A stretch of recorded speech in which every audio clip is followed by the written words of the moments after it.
Hello, retro gamers, and welcome to the Video Game Flashback Podcast. I'm your host, Paladino Joey, or Joey Awajan. Video Game Flashback is available on all your favorite podcasting apps. Thank you once and always for downloading and listening to the show. It is always a pleasure to be back on board with you once again today.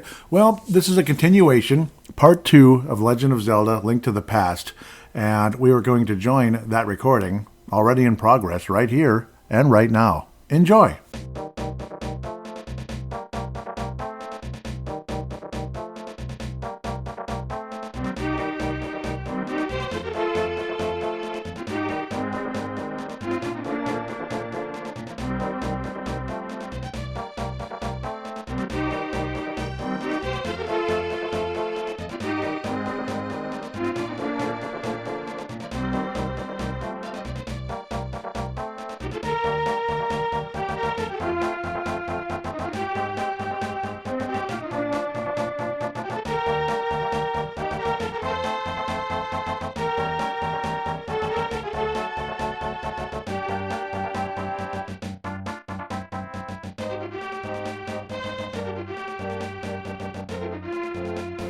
Welcome to the Dark World. Well, that's the song you're going to be hearing for a very long time. In fact, anytime you're on the overworld, the rest of the game, with the exception, of course, in the mountain zone, you'll be hearing the dark mist as they hear it, with the storm in the background, and in the forest as well, which is like a dark forest, basically. You'll hear that other more aggressive song, and we'll play that when we get to those levels, because it's a little ways away, obviously, so, but very entertaining, obviously. Part of the game. You start off basically at the top of the pyramid, and like I said just a few seconds ago, you're basically, when you hit the map, you can see far to the east, and kind of in the similar area to where the Elder was, but not as far to the east, and actually quite similar to where the original dungeon was when you got the first pennant of courage, is where your first destination is of the, locations of the 7 maidens.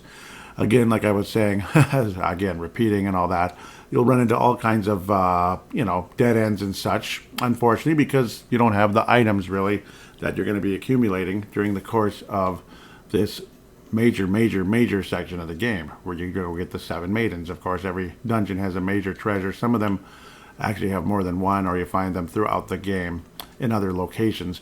And, of course, now with the mirror, you can transport yourself back to the light world at any time. To get to the dark world, though, there's obviously the options of the castle, like the castle gate as you're heading in towards the castle in the light world, so to speak, the Hyrule Castle, and of course random portals throughout the game, maybe underneath rocks or on the island and such.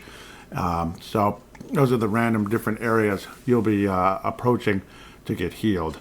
To get to the to get to the dark world in locations that you wouldn't be able to reach otherwise. And of course, you can maneuver from world to world that way with the mirror and potential portals, and that's how you can reach certain items that you would not be able to reach otherwise.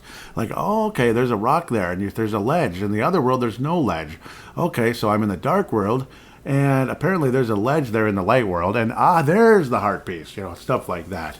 And we're kind of like where Lake Hylia was, that big lake, of course, in the light world.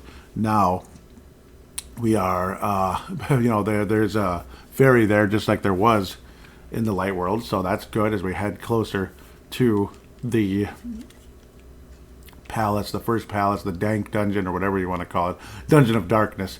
And it's kind of a confusing sort of maze area leading to that dungeon, which will also be running into a little monkey called Kiki the Monkey as well, who will help guide you through the confusing maze and such. But then again, it's not even him guiding you through the maze. It's, again, a lot of it's fairly self-explanatory, pardon me, where you need to go. But he'll guide you through, or he'll basically help open the door in the first maze, because he can get up to a switch that you cannot reach. He says, "Hi, I'm Kiki the Monkey." This is when you're walking through the maze and you can't see anything. He'll eventually pop up. Oh, there he is. I love rupees more than anything. That's great. Can you spare me 10 rupees? Then that's why he'll follow you. So he's a greedy little bugger. You give him the 10 rupees for him to follow you. But then, when you get to the door, you got to give him a hundo, unfortunately, to actually have him jump on the switch and open the door so you can get into level Una when it comes to this dark world and all that cool stuff. So there it is, because you notice, like, where's the door? So if you were to get to that level without Kiki the monkey, you'd be thinking, what the heck is this? This is dumb. But there's a little switch up above to the right of where the door will be. You ask him to open it, you give him a hundo, well, 100 rupees anyway. He'll jump up on the gorilla-looking statue on the roof, and kaboom, jump on the switch, and your way is open anyway to get into your first palace. And of course, now you'll notice that the music is different, as now these are called the dark dungeons, so to speak. So you'll be hearing this song the rest of the way when you go into dungeons, all the way up into the tower much later in the game.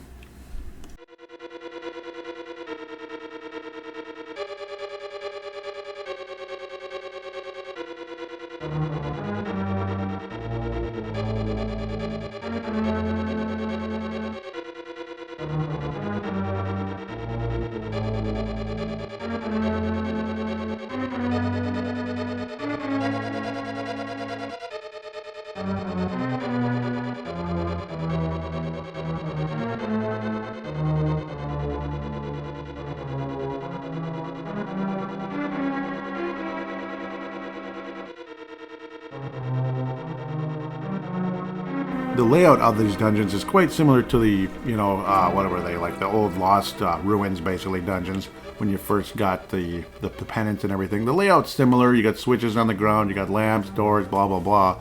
And the enemies are slightly different.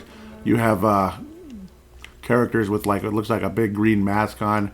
The hammer can be effective against them, but you can also just throw, like, skulls, I guess is what these are. They're like a pot, but it's like it's a skull, I guess, here, where you can you can throw it at them and do some damage or get rid of them in one hit, honestly. And then you have little random portals that are, some are gray, which nothing happens. Those are actually where a different portal will transport you to that spot. That's basically what those are. And the golden colored ones that are moving can transfer you to another place in the dungeon, which is what you often see. You'll see one pretty early on, and you work your way towards getting your keys and all that other stuff. It's confusing at first, but really not too complicated. And of course, walkthroughs and guides are available all throughout the internet if you need help. Now you get to see some more similar monsters to Zelda 1 that obviously look different in their 16-bit incarnation, so to speak. Like the bubbles from Zelda 1, that in that game, they prevent you from using your sword for a little while. And then in the second quest, the red ones would have you not be able to use your sword whatsoever until you bump into a blue one, because they were the ones in the first quest were flashing red and blue. So it's like it disables you for a little bit, and then it comes back. In this game, it obviously, it damages your power, so to speak, your hearts, whatever, your life, as they call it, and it sucks some magic away. So try to avoid those sons of biscuits as best possible. And now you get some new monsters that are going to bother you the rest of the game.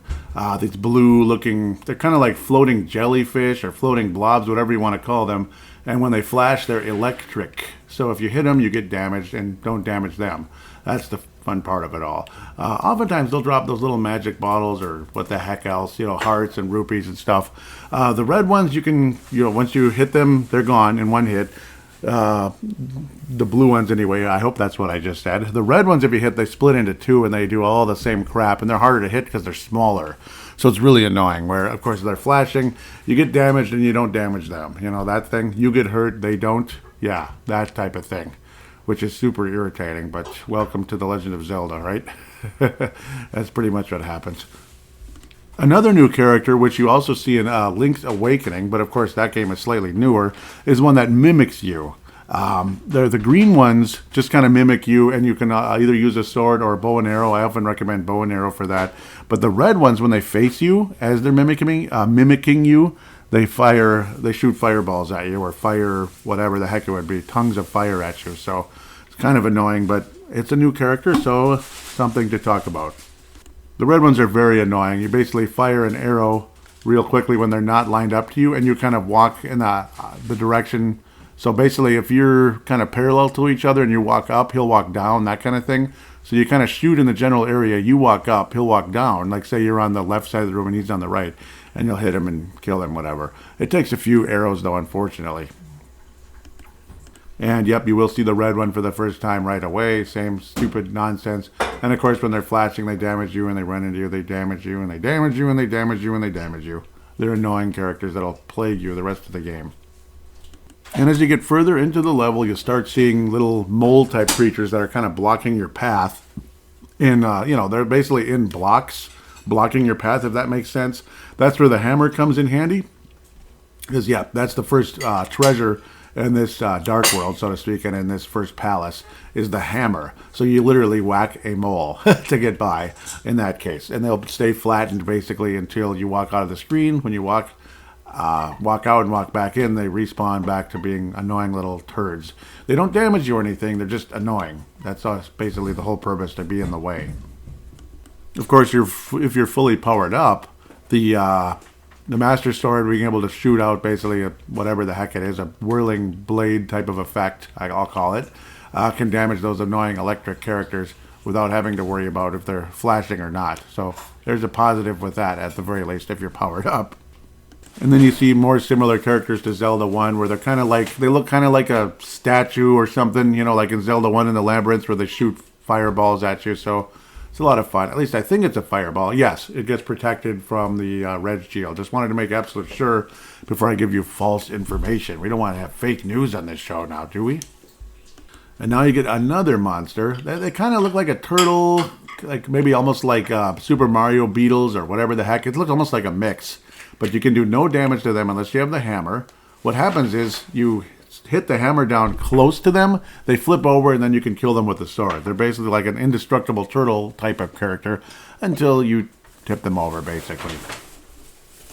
And now you also get into another thing you're going to run into several times in this game is arrows, basically where you jump. This is in Zelda before you get the Rock's Feather. Like you get the Rock's Feather, which is like a rooster or whatever, but it's a feather in Zelda Link's Awakening, where you can jump over, divides, whatever, pits, divides, whatever the heck you call it. In this one, when there's an arrow, you just walk forward and Link jumps. So that's what that is, but that's only when there's an arrow. So that's another interesting feature in this game that's new to the past anyway. Now you have your first ever situation as well in this level, where there's a crystal type, switch basically, that you can't reach by just walking up to it. So obviously you could throw the skull, there's a skull, you could throw it at it, and then shoot an arrow, and later on in the game, the hook shot, and of course you can use the boomerang. So it's pretty simple. It's not that complicated. There's a lot of different avenues to go. Of course, again, if there's no arrow, you'll just fall, which I stupidly forgot just now. That was real smart, but that's how it goes sometimes. Another place, you run into a situation where it's the first time you step on a switch, and when you walk off of it, there's nothing left. Or what I mean to say is, of course, you'll notice, like, what the heck? You walk off the switch, the door closes, and then you see a bunch of statues nearby. What do you think? So, as my brother used to call it, easy role-playing. Yeah, there's one of the statues moves, you just push it to the switch. Pretty simple stuff. Again, those stupid red characters, try to avoid facing them, especially when you're using a weapon like an arrow. That's when they will shoot that fire at you, and it's a pain in the butt. And another new thing in this, for the first time, you'll get another one of those statues with the eye. There's tons of them throughout the game. Some of them are orange or green or whatever the heck, or brownish. Well, there's a situation where you come up to a dead end and there's a big statue with an eye. What do you think you do? Fire an arrow at the eye. Guess what? A passage opens. Like the wall starts moving. Pretty intense stuff. Unfortunately, if you don't have the hammer yet, though, it's just a worthless dead end for now. Of course, that will change later. And you get those annoying moving, spiking type things that are also in Zelda 1. And the red things, the red, like, crystal, turtle-y, octopus, whatever the heck they are type things that you can knock off the edge. The red ones do eventually die. It just takes like a million hits, though. Well, maybe like 10 or something, where the blue ones don't take nearly as much.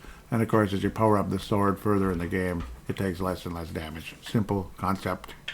And you'll also notice in this level, for the first time, you can actually bomb the floor as well. There's like a ledge where you can tell clearly there's a floor beneath, and there's a cracked part of the floor. Just bomb it and go down. Simple stuff, eh? And of course, when you do that and you're on the ledge, go upstairs first rather than jumping down to get like what looks like a treasure area. Go up first. Don't make the mistake that I might have made. I almost made it to get the big key, because there you go. Now you can finally get the hammer whenever you find the darn thing anyway, which isn't too far away. You also get your first ever section where you have to really dash because the floor kind of crumbles behind you. And you also notice the large treasure chest to the left of you. That is, of course, where the hammer is. After working your way through the dark room and all that stuff, you eventually get a key, and you also find a bombable wall, and that leads you to your hammer. As long as you have the big key and all that to begin with, you can finally pound stuff into the ground and whack-a-mole, as they say. Those weird like purple stakes or bluish purple stakes that you see that block your way fairly early when you first get to the dark world. Yep, that's where the hammer comes in handy. So definitely can open things up for you as you move forward in the game now. And now you can work your way back to where that green statue with the eye was, where you opened the actual, the pathway. You opened the pathway by having the wall move and all that stuff. Now you can finally have access to get to where you need to go because you have the hammer. It's hammer time, right? Order in the court, you stupid moles. Get out of my way. Okay, sorry, I had to say that. Yup, kaboom, kaboom. Na boober, you little whatever you are. Then you get those weird turtle thingy bobbies. I swear, there's like a Mario Brothers complex with those, because when you knock them over and they get back up, so you don't wipe them out before that, they get faster, interestingly. So that's kind of like Mario Brothers. And eventually you finally work yourself to a warp, or whatever the heck you want to call it, a portal, that will finally take you to the absolute final area. That's kind of closed in, so to speak. You walked around and picked up rupees just a few minutes ago. You're able to get there, and then you can finally get to the actual boss and kick some butt. Basically, it's a big giant giant version of those little guys at the beginning with the green mask on. This one's got a blue mask. So yeah, you just hammer away at the mask basically until it comes off, and then he becomes more vulnerable to your sword. Otherwise, that big mask is a big giant shield. Cool part is it breaks apart, which has a nice effect, considering it's a 16-bit game rather than 8-bit. Because 8-bit was just so bad, right? No, actually, I loved it. We've graduated to 16-bit, at least for this episode, temporarily. Unfortunately, he also gets extremely fast once his mask comes off, so big shocker. He's a lot harder, he's more agitated, and all that good stuff. So basically what you'd expect in a fight in general. And adios, amigo, he goes. Enjoy the firework display, which is basically what happens when you beat bosses in this game. Becomes a big fireworks display. You get your, your full heart container, doggone it. Hopefully you're quick enough and catch the crystal, but you don't have to. It's just got that kind of a feel complete vibe. Of course, I missed because I was busy concentrating on the show, which is more important anyway, right? Right? Well, I hope so. So you collect your first maiden, and it's the happiest feeling in the world. They all kind of sort of look alike. This one has green hair. I guess that's typical of today. No, I'm just kidding. Link, because of you, I can escape from the clutches of the evil monsters. Thank you. This world used to be the golden land where the Triforce was hidden. Yep. But because Ganon, see, they already tell you who Ganon is, but we don't realize that Ganon and Agnium are the same person. Yeah, that guy. But because Ganon, the boss of thieves, wished it, the world was transformed. So he wished basically for the dark world. I'm sure he's intending to conquer even our light world after building his power here. Well, of course he is. He's trying to open a larger gate between the worlds near the castle using our powers, but the gate is not open completely yet. If we 7 maidens come together, we can break the barrier around Ganon's hiding place. I will tell you where the other girls are held. Yep, see, now you can see where all the others are. I believe we will destroy Ganon. I will return to my original form at that time. So they're stuck in their crystal captivity, basically, type thing. Yeah, that thing. You know, the thing. Oh, you know. Yeah, do you understand? I hope so. I don't want to start all over from scratch. And then you'll see this after every time you beat bosses. May the way of the hero lead to the Triforce. Congratulations. You go back outside, you open the map with the X button, and you'll notice there are crystal-type thingies in every, up 2 to 7, basically. Level 2 is down in the very southern area, the south central, not Los Angeles. I hope it's not south central Los Angeles, but it's a very swampy area, and this is the first time when you really start using the 2 different worlds, other than Spectacle Rock anyway, at the beginning when you get to the Tower of Hera. But yeah, you use the ability to go through both worlds to basically get in the level in the first place. Level 2 is in the swamp. Level 3 is in the forest, that dark forest, which is actually a really cool level. Level 4, once you get the Titan's Mitt, the game really opens up But the hammer opens things up as well, because without the hammer, you're pretty much stuck at the big giant pyramid, which is where the end of the game actually is. Spoiler alert. Most of you probably know that already, I hope. And then, of course, that first level with the kind of hanging gardens, hanging whatever the heck it is, maze, basically, to the first dungeon. Level 4 is actually in a beat-up, broken-down village, which is, a parallel universe to the current village in the light world. Level 5 is is a very icy stage. It's in the middle of the other version of Lake Hylia, like Dark Lake or whatever they'd call it. Lake 6 is extremely swampy. Level 2 is swampy-ish, kind of more like a marsh, if anything, in the south central part. Level 6 is extremely swampy, and swampy area, and it's kind of cool. And level 7, big surprise of the decade, is way up in the mountain range, and technically level 8, even though it's not level 8. That's how you get in with the 7 maidens working with you to break the seal in the north central part of the big giant mountain range.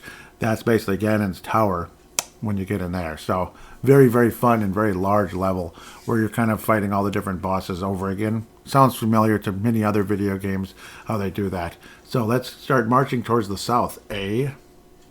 Of course, before you try to start on the next level, make sure you have all your medicine and all that stuff, and maybe see if there's some new items in the shops and all that.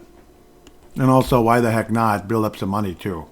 Just why not? You don't have to go all the way up to 999 because that kind of takes the fun out of it, but maybe get up to 600 or something in that southwestern-ish area where that little thieves' cave is, or not cave, but like underground area. You pick up the rock. Remember what I talked about earlier, where you can get 5 rupees over and over and over and over to a tune of 50 over and over and over, and you end up feeling pretty cool about that in the end of the day.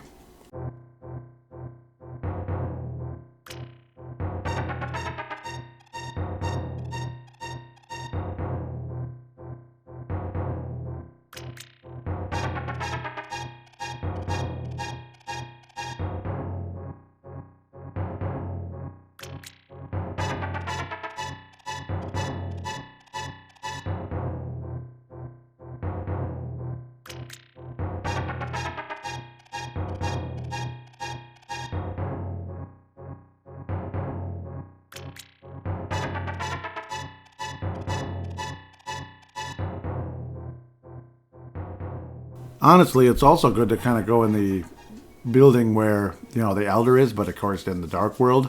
There's a building in the same exact type of building there. You'll see a tree-like creature.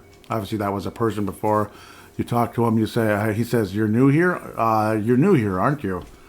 Did you come here looking for the power of gold? Well, you're too late. It will only obey the first person who touches it. The man who last claimed the power of gold wished for this world. It reflects his heart. Yes, I came here because of greed for the golden power, and look what happened to me." Yep, he's like a little chia pet or a tree or whatever. To restore the golden land, a person worthy of the golden power must defeat the man who created this place. Until that time, I'm stuck in this bizarre shape. But what a mischievous thing to leave laying around. The power of gold. Triforce. Well, I'm going to try force, all right. Yep, you can bomb behind him just like you could with the Elder. And guess what? You can get unlimited hearts this way. Well, you can fill up your power. You can walk out, because I was almost dying, honestly. Walk out, walk back in, there, rinse and repeat until you're full. So another helpful tip when you're in this part of the world, especially because, maybe your stamina's not so great right now, your defense isn't so great, you still got just the green tunic or armor or whatever you call it. And I don't know, the monsters are kind of annoying, jumping around like crazy in this area. So, and then you get the big giant Cyclops characters that throw bombs. They're very susceptible to bombs, so if you're quick enough, you can catch the bombs they throw at you. Otherwise, you can land a bomb right next to them, and, they're more susceptible to that than your sword. But, oh well, oftentimes you find yourself using the sword because you just do. You also get pig-like warriors for the first time, which are which carry spears, basically. Something I didn't mention earlier, but, you're going to hear about all the different kind of monsters here and there. I may even skip over a few. It's not essential that you know what they are, and, of course, you can see them in players' guides throughout the internet, but what the heck, I can describe certain ones as I get to them, especially some that are really annoying or just interesting, I guess. So we might as well do a couple errands first. Why the heck not? You can actually get the third bottle in the same village also as well. So that's important. Kakariko village to be exact. I often have a hard time in the past remembering how to pronounce that one. But yeah, Lake Hylia, that's of course where you got it under the bridge. The water was under the bridge, and so was a bottle with a friend, I guess, who knows you a little bit. So let's go get that. You can also get the shovel, which you only have temporarily to find the ocarina. So this is where you first get an ocarina instead of, say, a whistle in Zelda 1. Which of course brings the little tornado to transport you from dungeon to dungeon to dungeon to dungeon that you've already beaten. But again, saves you time potentially to take you to certain parts of Hyrule that that you don't really necessarily want to have to walk all the way to if it's far away. Again, if you're in the general area of usually if you're around the pyramid or the first level, maybe you get a little ways away from the first level first, kind of working your way kind of towards the pyramid in a sense. If you want or need to get medicine. And might as well drop off the magic mushroom as well. Use the magic mirror. Now you're back in the light world. Now you'll notice that it leaves kind of a portal looking thing, like starry looking thing. That'll transfer you right back where you were in the dark world. So leave that there. Come back shortly. So just kind of work your way to the medicine hut and all that stuff. You can give the witch the mushroom and you'll get the magic powder really shortly after that. Just screw around a little bit and of course replenish your medicine and all that. Maybe we could have gotten the bottle first. I don't know. We can always backtrack. Who cares? It is what it is. So do it either way you want, honestly. But honestly, for now, we're going to be in the light world for a little bit because let's just take care of a couple errands before we head to that next level. Like, why the heck not? Get the ocarina and all that and the other bottle, obviously the third bottle. Fourth bottle is a long ways into the game, but at least when you first get to that, you get to that village of outcasts. That's when you can eventually get the bottle because it's the treasure chest that won't open. It's like a blue treasure chest that follows you because apparently the key was locked inside according to the storyline. Interesting. And it even tells you as well when you find it. And as you're kind of working your way to Kakariko village, basically, there's another thing you can do. There's, again, you're kind of about midway there, kind of like a grove area. I guess you could say that's fairly close to your house, just a tiny bit south of the castle. There's an area where there's like some of those small rocks all stacked together, basically. It's like 5 of the smaller rocks stacked together. You can dash into it, and then you get to go down into underground, basically, and there's fairies. There's other sections like this in the game that are similar where there's a bunch of rocks like that. You can actually smash them by dashing into them, so make note of that, of course. Kind of cool. And you'll notice the cute town music is gone now. It's weird, and there's soldiers everywhere, so it's a little different vibe. You'll find I guess it's like a shed, say in the south, it's kind of southeasternish part of the main part of the village, not like down below where the library is and such, where you knock the shelves, hit the shelf or whatever, and the book fell off. This one is, it's a little bit north of there. You'll notice there's no door to it, so bomb it. If you can't open it, bomb it, right? Wouldn't that be cool if you could do that in real life? So in here, there's rats, which is really annoying. Gross. Little rats and all that stuff.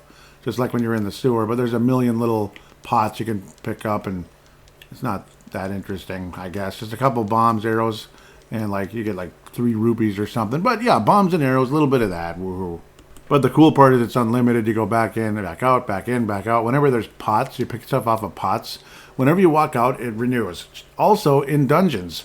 So say there's a bunch of hearts kind of near the entrance or just in general, you already used them up. And you're right by the entrance and leaving doesn't hurt anything. You can go back out and go back in. And all of those hearts that were available to you in certain areas, I actually did that in the last level. All those hearts that are available to you will be back again that you've used up or whatever. So kind of cool to think about right there.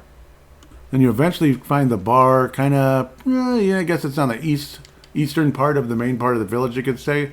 You'll notice there's a bit of an opening in the back. You can actually walk in there. So there were times back in the day I didn't think about that. So you can go in the back door of the bar.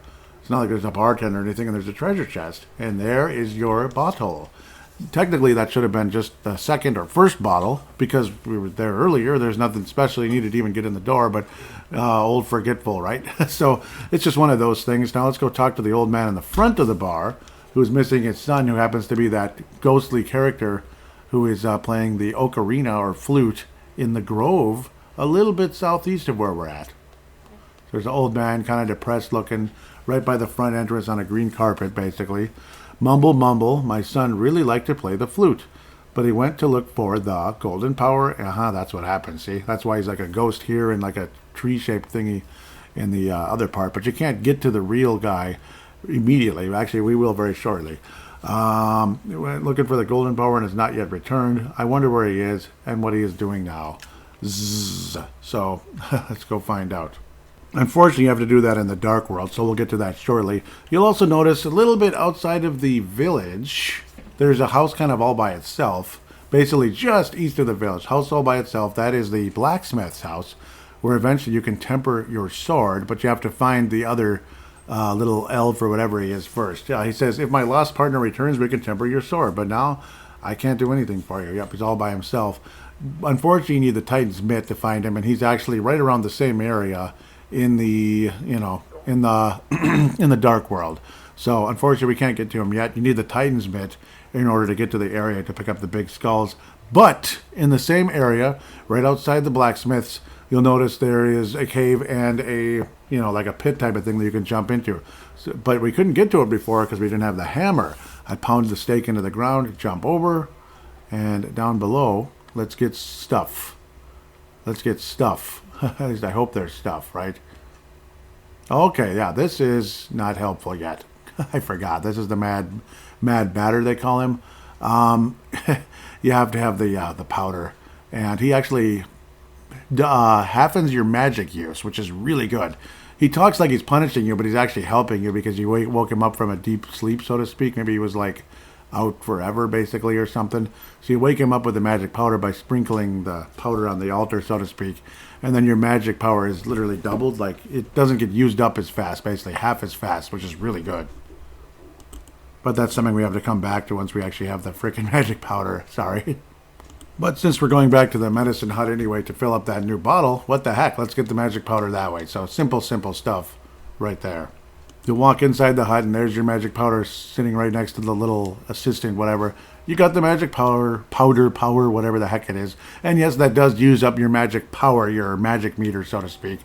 And now we got our red bottle and all that cute stuff. We filled it up. So let's rock and roll. All right, let's be goofy since we're right next to it. Let's pull out the magic powder, like equip it, so to speak, on your Y button. And sprinkle it on that weird looking gummy cactus thing. See what happens. Turns into like a potato head, I guess. Tra-la-la, look for Saharas-la-la, whatever. That's the elder. That's cute. Oh, yeah, you found him, basically. Good job, la-la. Weird. I remember him saying hey, mon, and all that stuff. Maybe that's in the Game Boy version, or that's before that. Weird. Game Boy version as in Link's Awakening, sorry. Yeah, because there's a lot of similarities between this game and that game, including those weird characters, and you can sprinkle magic powder and all that stuff. So I got back to the magic portal now. So let's go back into the dark world, head to the south a bit, and you can kind of head towards where the forest is in the dark world. Again, it's parallel. You smack those purplish, bluish, violet, whatever the heck, lilac actually colored stakes. And in your, in this version, this parallel universe, dark world, whatever, where Link's house is, you can go inside. It's a bomb shop. Much later in the game, you can get the super bomb. Otherwise, you can get 30 bombs for 100 rupees, which is really effective. Unfortunately, at this stage right now, at least where I'm at, until you get to another one of those waterfall of wishing things, which is actually quite easy to do once you get the flippers, you can carry more bombs and arrows as you continue to quote-unquote donate money, basically. So, interesting way to go there. But let's head towards that forest or the haunted grove, basically. But in the dark world, it's its own thing, and that's where you'll find that boy with the flute. And we'll talk to him very shortly here as we keep heading towards the west. You'll also notice as you head in that direction that there's some trees with eyes. You can bump into them. They'll throw out a bomb. Some of them are nice, some are not. One says, wow, I haven't seen a normal person in a few hundred years. So that tells you how long Ganon's been at this. Wow, that's kind of crazy. That's a long time. Let me talk to you for a while. I once lived in the Lost Woods until the day I wandered into a magic transporter. Yeah, there is a magic transporter above the village. Once you can pick up the rocks and stuff. So that's a hint, actually. The power of the dark world quickly turned me into this tree shape. So it's literally a tree with eyes. I guess the two forests are connected with each other. Yes, they are. You go to the one beneath, and it's a crabby one. Yep, you bump him, and oftentimes you'll hear this. Quit bothering me, and watch where you're going when you dash around. So, yes, sorry. Sorry, dude. Quit bothering me, you son of a biscuit.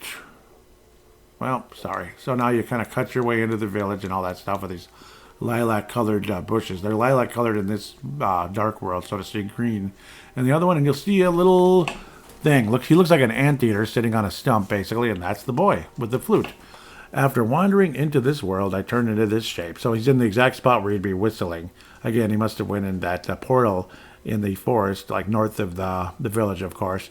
Again, yeah, we can go there fairly soon also if you want, and you can go into the forest level and even into the village of outcasts. There's a level in there, which is very interesting. Anyhow, after wandering into this world, I turned into this shape. I enjoyed playing the flute in the original world. There was a small grove, well, which is right where you are. Many animals gathered, where many animals gathered. I want to see that place again. I buried my flute there with some flower seeds. Yep. Will you try to find it for me? Yes, I will. Then I will lend you my shovel. Good luck. Cool. So you borrowed the shovel. See how you get the shovel from him. You can dig in any places. You'll never know what you'll find. So what you do, you just use the mirror right where you're standing. Because now you're in the, regular haunted grove. And there's the little ghostly guy, and then all the animals run away because you're close by. And he looks kind of like Link, actually, doesn't he? But, yeah. So you want to kind of go to the western area of the grove and just kind of dig away where some flowers are. There's your flute. Bada bing, bada boom. It's northwestern. Oh, here it is, the flute. Its music surely has some mysterious power. Apparently it does. So now you go back to the little portal you created. Once you use the mirror, you're standing right in front of him again. And there he is. Thank you, Link. But it looks like I can't play the flute anymore. Please take it. If by chance you go to the village I lived in, please give it to a tired old man you will see. You will find there. And that's the guy, that we just talked to a minute ago in the front of the bar. Well, my mind is getting hazy. Please let me hear the sound of that flute one last time. This is a very sad scene, but luckily when you win the game, all is well. He comes back and all that stuff, but here we go.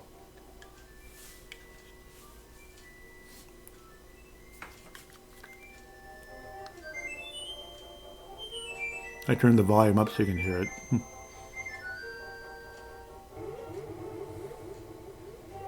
And now he basically kind of turned into part of the tree, which is sad. So it's like he's kind of sort of dead right now. Kind of, sort of, or like dormant, you can say. So kind of is what it is. Hopefully you could hear the flute a little bit. I'm sure you could. Apologize for the guerrilla audiology, you could call it. Let's go to the... Let's use the mirror one more time. That way we can go into the Light World village and then talk to the old man. And for the record, that bar or pub or whatever the heck it is actually pretty close once you start to enter the actual main part of the village, the downtown, so to speak. There he is. This is a snore. So what you do is you walk up and equip the flute, press the flute button, mumble, mumble. Oh, is this my son's flute? This is my son's flute. Did you meet my son? Where is he? Is he all right? Oh, I see. Well, I can tell what you want to say by the look in your eyes. So, it's not looking good, eh? Yep. Would you keep the flute? Yeah, because you press, you keep talking to him. You have to press it yourself. Would you keep the flute, and will you play its sweet melody for the bird in the village square? I beg of you, please. My son would probably want it this way. But still, I wish I could see him once more. And you will. You will. So, the next thing you do is... Yep, so you go to the center-ish area, kind of the town square, so to speak. And you'll notice it's north, south, east, west, basically, with a rooster-looking bird in the front, or, on top anyway. You play the flute. And, yeah, the flute is playing, and it's cute and wonderful. And as you're waiting for that, eventually it's done playing. The thing breaks apart, and there's like a duck, basically, a white duck. And now you can actually see the end for north, because it was kind of out of the way. So play the flute again. And then the duck will pick you up, and you have an opportunity to select 8 possible destinations it can fly you to, so it can save you a ton of time in the light world. And 6 and 8 actually can be crucial to taking you to the levels in those areas. 8 will take you to potentially level 5. 6 can take you in the area of level 6. So like 6 can take you to 6 basically in in the dark world. It can take you to the portals basically. There's like portals in that area, but so we'll get there when we'll cross that bridge when we need to. Now we have the ocarina, and we can move around quickly. So like number 2 can take you right to the medicine hut right away, so you don't have to walk around forever anymore. 4 can take you to your house. 7 takes you to actually the next level area, so that's pretty much our next destination. 1 takes you to the mountain area, so on and so forth. 3 takes you right where we are right now in the village, so pretty cool. 5 is kind of like in a, it's in the eastern area. That one has some value as well to get some items later on. So for now, let's work our way towards level 2 finally. Sorry that took so long, but it is what it is. We had to take a couple errands first, right?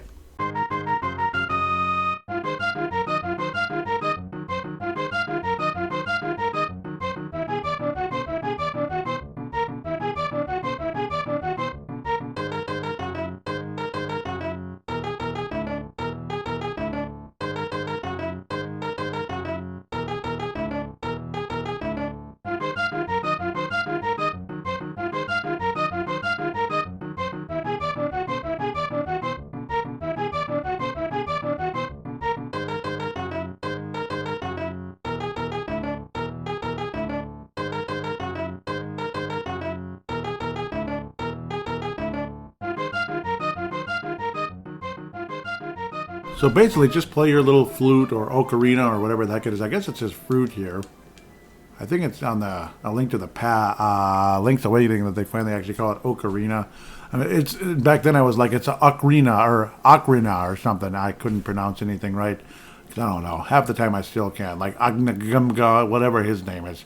Yeah, the guy who's actually Ganon but pretending to be a sorcerer. So you get to level 2. You get to like a small building that looks kind of like a labyrinth or whatever the heck it is, like underground, kind of like something that leads to the underground, around kind of like a little shallow water, swampy area. You walk in, the first thing you see is a treasure chest, push the stuff out of the way, basically, the 2 things forward and then the front thing out of the way. Now you go back out, it's just some bombs, whatever, and that's great. You go back in, I don't even know why but yeah, now you just push the center one and blah, blah, blah. I think most people can figure that out already. You can tell this is a dam, so dam it anyway. Pull one of the levers. Pull the one that's on the right, if I remember correctly.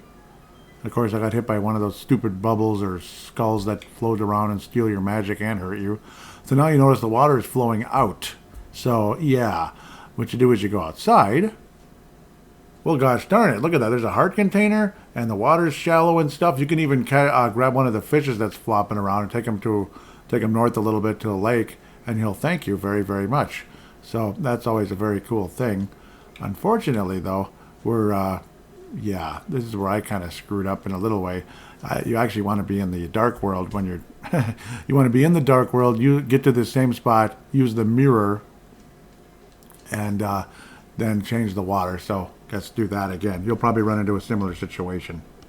Your safest route is probably to warp back to your house with the whistle, the flute, whatever. The duck will take you there, back to your house. You can fill up any hearts that are maybe hurt or that are missing, whatever, and then just kind of storm yourself to the castle gate, which will then, of course, warp you to the dark world. Then you just go straight south, basically, to the same place we were in the light world. So again, it's all parallel universes and all that cute stuff.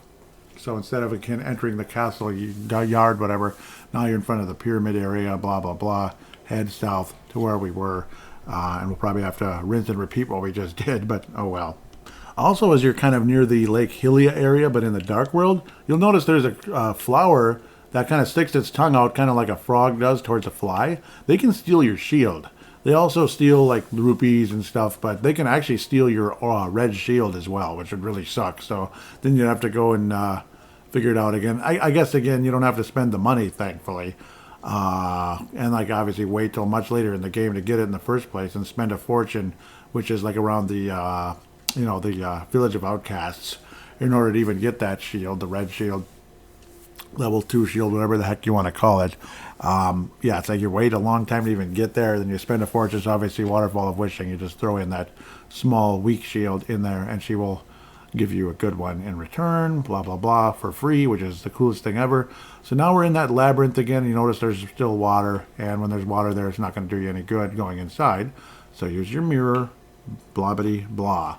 I suppose if I waste 2 minutes on a podcast that's already overly long, it's not going to kill anybody. So it's an overly long show, not because I want it to be long or because I'm just being lazy or goofing around. It's a long, complicated game, and heck, why not be fairly thorough about it? Again, same thing. Go inside, pull the right lever. 'Cause the left lever will just drop bombs or snakes or something, or a little of both. It's annoying. So just pull the right one, okay? Yeah, just pull the right lever. Anyhow, go back outside. You'll notice the little portal you created after using the mirror. So you can go right back to the dark world, right where you are. Go inside. You're in level 2. Level 2. And this time the water is low, just like it was in the light world because of the parallel universe type of thingy. And now instead of walking around in a void area that can't really get you anywhere, you are able to swim now. Isn't that cool? Obviously, you wouldn't even be able to enter this level if you didn't have the flippers yet. The Elder says, "It is I. Objects exist simultaneously in both worlds with similar shapes. If the form of a thing changes, it will affect the shape of its twin in the other world." Yep, and that's also how you can get special items, or well, items in general, heart pieces like I just did, and other parts of the game as well, and even significant items like canes and stuff. They move on forward with that. So now this is obviously a kind of a wet world, so to speak, kind of similar to level 4 in A Link to the Past. It's kind of like that one, kind of, sort of. Link's Awakening. I keep mixing the two games up. Link's Awakening on the Game Boy, obviously. Great freaking game. One of the new monsters in this one is kind of a water creature. You can see kind of a shadow. He jumps out of the... Yeah, he's extremely annoying because he moves around very quickly. He jumps out of the water and kind of comes at you. And of course, again, you want to be effective looking for keys underneath skulls and such. But most people want to dig around in that kind of stuff anyway. You know, skulls instead of pots in, the light world. And then you get the Link to the Past versions of the slimes or whatever, blob slimes, whatever that you see in Zelda 1 all the way to the beginning, the first level.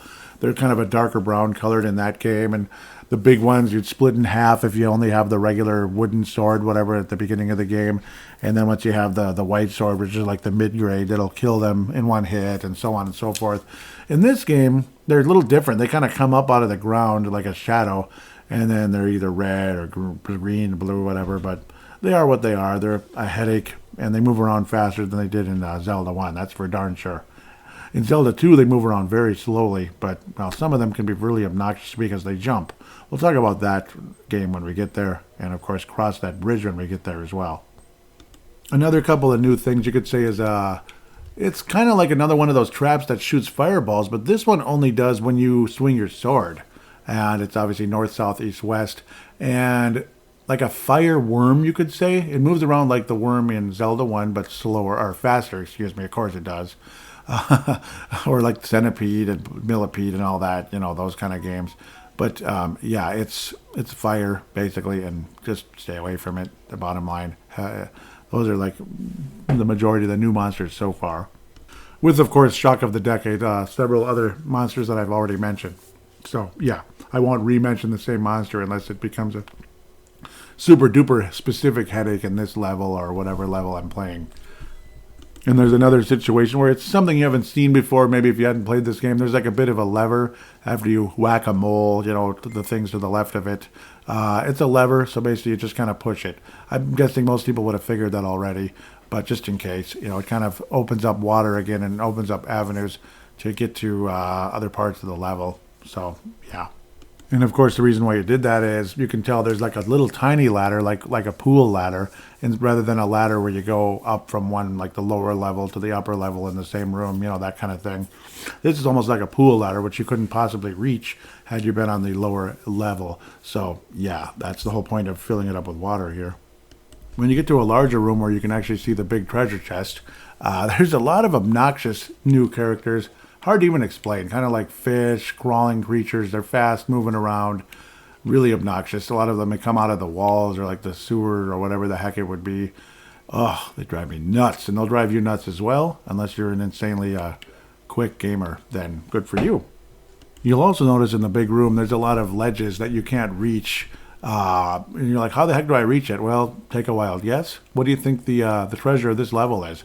It's the hook shot. So that's going to be a lot of fun. It'll help you be able to just kind of like pull yourself to the next ledge, to the next ledge, to the next ledge, that type of thing. But you got to get the big key first. So, that's the Legend of Zelda, is all the different ways you can backtrack, and you got to go around this to get here and go around that to get there.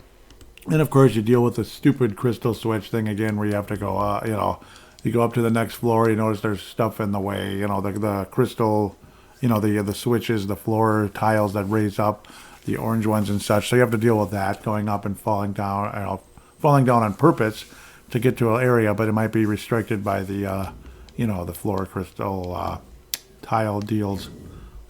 But eventually you finally get the big key, and now things can start opening up again as you get another item that can take you to different places that you couldn't reach before. The hook shot, baby. It's Kareem Abdul-Jabbar in a Zelda game.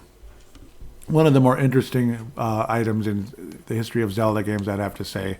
And no doubt about it, this was, an exciting new innovation when it came out back in, '92 in North America. And of course, it was definitely in Link's Awakening. Later on, though, in that one, I believe level 5, the catfish's maw is where you use that one. The catfish's mouth. Again, we'll talk about that when we get there. I really wanted to talk about that game. You could tell, can't you? This one's basically like its older brother in a lot of ways. The hookshot can also be used as a weapon on certain things, and it has that boomerang effect in terms of, well, obviously it comes back to you. You can pick up items with it, and it can, can knock out certain bad guys as well. If not kill them, it can knock them out kind of thing too as well, kind of like stun them in their spot. So, yeah, the hookshot, extremely valuable. Super weak monsters that can damage others. It's, serves a different purpose to like knock them out or whatever, or stun them. Yeah, like the skeletons, Stalfoses and such. And it's a safety type of weapon for those annoying electric, floating jellyfish or whatever you want to call them. And after you get the hook shot and you kind of work your way, we'll call it north, basically, or up, or whatever you want to say. We'll say north in the this labyrinth level, whatever. You'll come to an area where you actually run into a dead end again, but this time because there's water. So now we got to drain water out. Another interesting feature coming up here. So once you finally get to the right staircase rather than the left one, you get to the lever. Now you have access to be able to push it, and a drain appears and takes the water out. So there you go. Probably this would be a stinky place. Think about the mold and all that stuff. Ugh. It would be nasty. Okay, we'll get rid of the water that's been sitting there for God knows how long. It's probably all grimy and stuff. Ugh. You know what really sucks about those creatures that kind of come out of the little holes in the walls? It never stops. It never stops. So be aware of that. Then you get to a long kind of rectangle-ish shaped room, with kind of long and thin, you can say. You're going east and west, kind of like a bad offensive player. You want to go north-south, right? No, I'm just kidding. You'll notice a bunch of it's kind of like a fountain effect. They're kind of coming out, the water's coming out. One of them is illusionary, or one of them actually has like a door inside it that you can't see. So it's basically the second farthest to the right, go through, and then you can get in and progress through the level. And as you near the end, you're basically in a big giant room with, you could say it's a gigantic pool with baddies swimming around in it. The best part about the baddies swimming around in there, you can't attack them. That's the best part. So you have to be at the mercy of just get the hell away. As you get to the boss, you can tell that there's a hint on the ground, in the welcome mat, we can call it. Looks like a big giant squid or sea monster or something. Equip the hook shot. So, because it's covered in stuff. I don't know if it's like, maybe we're trying to fry the thing. Okay, I'm just kidding. It's basically it's like a jellyfish that's actually a cue ball as well. That's one of the monsters in, again, Link's Awakening, but that's in the future, damn it. So what's wrong with me? This is the debut of the cue ball. So what you do is you grab the little puff-shaped things. I don't know, they look like cheese puffs, or they're like grilled, like they're like the breaded stuff you make on seafood. It makes you kind of hungry. Want a little red lobster or something. But regardless if it's red lobster or not, you grab them and hack away at them, and you're going to get hit about 1,000,000 times unless you're really good at timing things. But it is what it is. You just pull them off, hack away, Then eventually he's kind of on his own, and then it's a one-on-one battle with the cue ball. For now, though, you got to screw around and battle with him. The most effective way, and you might have figured this out on your own, is as you're pulling those breadcrumbs or whatever the heck you call them, I don't know, croutons, I don't know, as you pull them away, you want to have a decent amount of distance between you and the jellyfish cue ball, whatever it is. That way you have more room to just kind of hack away, and obviously by the time that thing gets to you, you want to, why am I had the flute equipped for some reason. You want to hack away right away, because otherwise it will inflict damage, because it's basically right on top of you as you pull it in. So we're almost there to the final showdown with this guy. Down to the last breadcrumb thingy, my Bobby. Got it. He's gone. He gone. So the obvious target now is this cue ball thing. Jumps in the air, gets on the ground, and starts moving about 100 miles an hour. So try to treat it like a baseball or something. Use your whirling attack, to kind of just defend yourself and whack it real good until there's not much left of it, and you can move on and win this level. And you did. Woohoo! Enjoy the fireworks display. It's a grand finale. Get your heart container. Catch that thing in the middle, the crystal with holding the maiden. It's the most adorable thing I ever saw. We love you so much. Well, we caught the next maiden, or saved her, or whatever. And, yeah. Let's hear what she has to say real quick before we start moving our way to that dark, evil forest and get the fire rod and all that cool stuff. She appears to have blonde hair. Link, because of you, I can escape the clutches of the evil monsters. Thank you. That's the same thing she said before. The other one did anyway. The Triforce will grant the wishes of whoever touches it as long as that person lives. That is why it was hidden in the Golden Land. Only a select few know of its location, but at some point that knowledge was lost. The person who rediscovered the Golden Land was Ganondorf. So now that's the first time you saw him with that incarnation. Ganondorf, the evil thief, Luckily, he couldn't figure out how to return to the light world. Yeah, because he doesn't have a mirror. Just imagine if he had the mirror. Game over, right? Well, remember that you have magical powers which only the hero can make the most of. Like the mirror. There are some other magical warping points, like the one you saw on Death Mountain. By using them, you can go between the two worlds and find evils hidden in the dark world. Yep, exactly. Yep. You are the only one who can destroy Ganondorf, the thief. No, Ganon, the evil king of darkness. Do you understand? Yes. May the way of the hero lead to the Triforce. It's kind of like a I don't even know what you call it. It's a repetitious but nice little message, you could say, in terms of may the way of the hero lead to the Triforce. Let's head our way to level 3 and see if there's any errands along the way as well. I would say at this point, let's try the whole waterfall of wishing type of thing, that Lake Hylia, maybe try to get the ice rod first. Might as well kind of start working in that type of department for now in the southeast area. So let's warp back to the light world and get to work over there. Sound good? Not to mention building up your money and, of course, filling up your empty medicine bottles, which probably, 1 or 2 are probably empty because that boss was annoying, and that level could be annoying too. So that type of stuff as well. You also may want to consider getting a magic one, at least the 160, as now we're going to start using some fire.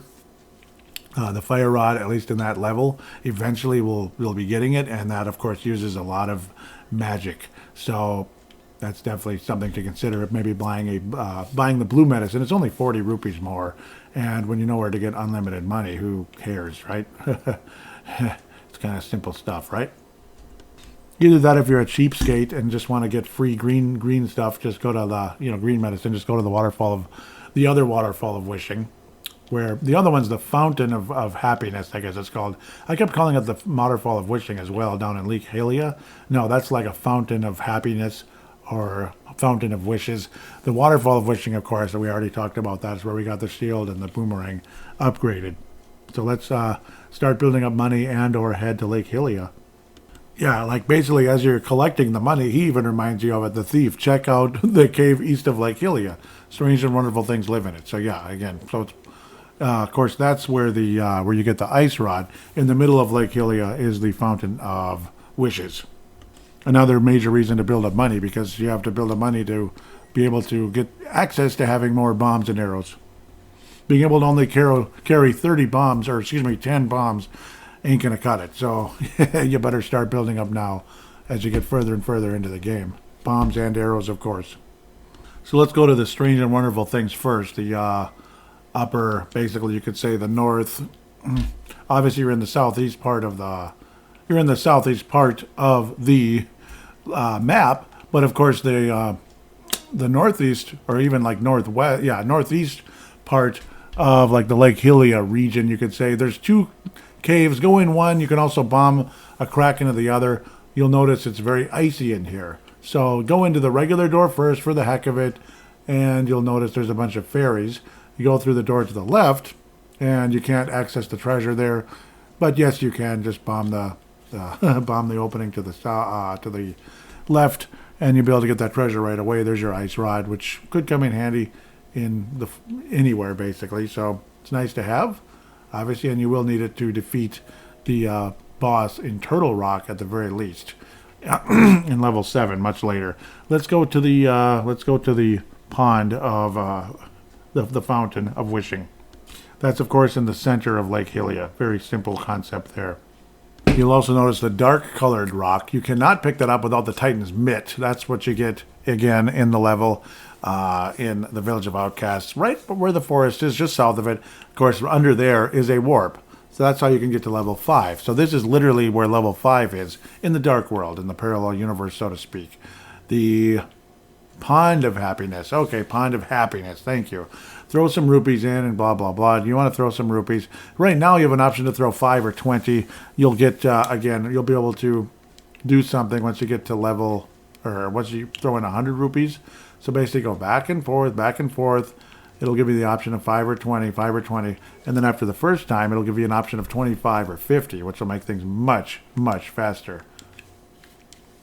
And once you finally get to 100, you finally get to see the fairy. She says, I'll make your wish come true. I want more bombs. I want more arrows. So I'll pick bombs now because 10 is pathetic. And the cool part is you actually are filled up to the maximum of 15. So you'll actually add that to your inventory. Pretty cool. So now what you can do is just keep going back and forth, since I hope you build up a ton of money like I did just now, and keep doing this for a little bit. Build up your arrows and your bombs to whatever level you feel comfortable with. But now you have the option to do 25 or 50, which can make it all much faster. So it's not as tedious, which is so boring. And don't worry about if you have good luck, big trouble, okay luck, or whatever.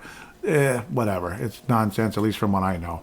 So in a lot of ways also, imagine you're low on something, you only have 3 bombs or you have 5 arrows left.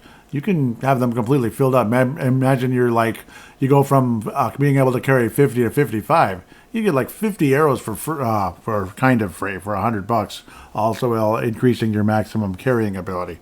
Kind of cool idea. I would say maybe try to get to like 30 bombs at the very least. That way you can be able to fill up 30 bombs with that one guy. But then again, I already gave you a different strategy as well. Of course, you probably ultimately want to get to like 55 and beyond with arrows, but you don't have to do it all now. You can, but you don't have to. It's, you can build it up later. Maybe you get bored with the tediousness and want to move on with the game. I personally got to 30 bombs and 50 arrows because I maxed out my money before I came here, and still have 200 left over. But yeah, you can keep going, maybe make more money again. It's all up to you, but let's get on to level 3 regardless. Your best bet now is to warp to the, the Light World village, head north to the forest. The pathway basically straight up from the village leads to a big dark rock. You can't pick it up without the mitt. So let's try going to the east a little bit and then north. Walk past that fortune teller's hut. Of course, this is probably the wrong way, but what the hell. Actually, just go to the left instead. There's another possible way. There are a couple ways to get in. So the super duper easy way to do it, go to the area that goes up, it's kind of an area parallel to it to the west instead of the east. Go up there, work your way to the right, and then go down in an area where it doesn't necessarily look like you can go through, but you can. You kind of can tell. Then all you do is whip out the hammer, pound the stakes, and then pick up the lighter colored rock, and there's your portal to the evil dark forest, and you get to hear a nice new song as you head north anyway. When you're first there, it's still kind of the regular overworld music of the dark world. Once you go in the forest, ooh, now you get to hear something cool.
It's the same song I always imagine, say, when the Minnesota Vikings go on the road against a very tough opponent in the playoffs, like a Philadelphia, like dun, dun, dun, dun, dun, dun, dun. And unfortunately, those pretty much never go well unless we're insanely lucky. I can't really remember when they have gone well, honestly. Again, watch out for that son of a biscuit, shield-eating and rupee-sucking creature that jumps around. Rupees, yeah, but they can get that red shield, and if they do, you are going to be pissed. So take note of that as you kind of walk around, head your way towards where you can finally get in the level. There are pits around, but you can walk to the edge and get around them if you're very careful. You'll notice some openings and to get into the level itself and finally get into level 3. It's not the easiest level in the world, believe me. Of course, I'm not going to do a full-on walkthrough and all that. This show would be 8-9 hours long if I did that, 7 hours at very least. But yeah, I mean, I'll give bits and pieces here and talk about the monsters and some of the frustrations of this level. With same thing with the future levels, again, for the sake of time, because this is not a walkthrough show. It is basically just kind of giving you the whole game in a lot of ways, just kind of what you do and enjoy it. Bring back memories and maybe make you want to, play it again on the Super Nintendo Mini or an actual cartridge. This is the Super Nintendo Mini right now. A major thing of note, though, there are several entrances to this level. This first one you see isn't necessarily the best one, but it's at least an introduction to the level itself. You can go back out if you're not sure where to go or there's no key or whatever. You can actually fall in, like there's a square of bushes. You can kind of hack away, and then in the center there's an opening. You can go down there, but you can also go north and to the west a bit to get to other entrances. Eventually, to get to the final entrance, well, we'll talk about it when we get there. It's kind of cool. It's funny, too, when you first get into that entrance that I mentioned, the first available entrance, the big treasure's right there right away. But, of course, you can't access it. You have to go around the other way, and it takes a while to get there, believe me. Are you surprised? And now you get your first glimpse of the A Link to the Past version of the mummies from Zelda 1. Oh, boy, really annoying. And they take a million hits just like they did in Zelda 1. And they move around faster. Great. The trick to beat them is pretty much the same way as Zelda 1. It's just they move faster. Just kind of stand in place and hack away. And they keep coming back, hack, hack, hack, hack, until they finally freaking die. Don't try really anything else. You also get introduced into probably the most annoying monster in the entire game on this level. What are they? They're hands that come down from the ceiling or from wherever. And, oh boy, if they grab you, they take you back to the entrance, and everything you just did is, you may have gotten items in this and that, but you gotta, maybe all this progress you made getting through a confusing area, you gotta do it all over again. And it is annoying beyond belief. But you know what the most annoying part of it is? When you kill them, they just keep coming back and coming back and coming back, and you get the idea. Oh boy. Especially when you're trying to pull or push a statue. Oh my God. Yet another thing that you run into, which is probably similar to the bubble in Zelda 1, is this yellow thing. Basically, you pick it up, maybe like, say it's underneath one of the skulls. When you pick it up, it kind of flies towards you and turns you into a silly rabbit for a little while. So you can't attack or anything. So kind of similar to the bubble in Zelda 1 in that sense. And when you're outside, every single pit will drop you into a different place in the palace, or castle or labyrinth, whatever, which can be a good thing. There's one where you literally walk way over to try to get in there. That would be in the northeast area of the forest, you could say, as you're wandering around in the skull forest, you could call it. Once you finally do get the fire rod, which is a huge turning point because it's a pain in the butt to get to it, but once you finally are able to get to it, you're able to pull a lever and bust up the wall basically above it and get to it instead of falling towards it, which is not the way to get there. Basically work your way towards the left or west or whatever you want to call it, and eventually north, and you'll finally get to a entrance that is much larger than the others, and it appears to have like a big snout blocking the way. Pull out the fire rod and burn the snout. Uh-oh, you're in the main area now. Unfortunately, you're not right at the boss right away, but oh well, what did you expect, right? You're in an annoying mishmash maze of an area, but well, it's not too difficult. Once you finally are able to get the key and move north, basically, through the keyhole, you walk into one of the most annoying rooms in the history of this game. Holy crap. A bunch of stars and all that can change the different pits, and you also have to deal with other bad guys, including the stupid hand that keeps coming down to try to drag you to the entrance again. The only good part about the entrance, dealy, is that all the power-ups also reset. Like, say, if there's hearts underneath skulls and stuff, so gotta mention that. This is not a fun level, generally speaking, because, again, yeah. So now is the crucial part again. You have to wipe out all the mummies first, and then you eventually have to light up all 4 of the lamps in order to proceed to the boss. It's just so annoying. All, of course, while avoiding that stupid hand. Of course, I strongly recommend using the lamp to light the lamps on the first 3, and then the last one you use the fire rod because you can't reach it. Because if you just use the fire rod only, you'll use up your magic too fast, and you don't want to do that. Eventually, you finally get to the stinking moth, because this level is one of the most annoying levels in the game. But boy, bear in mind, there's a couple more very annoying levels coming up. This one is definitely not immune to that.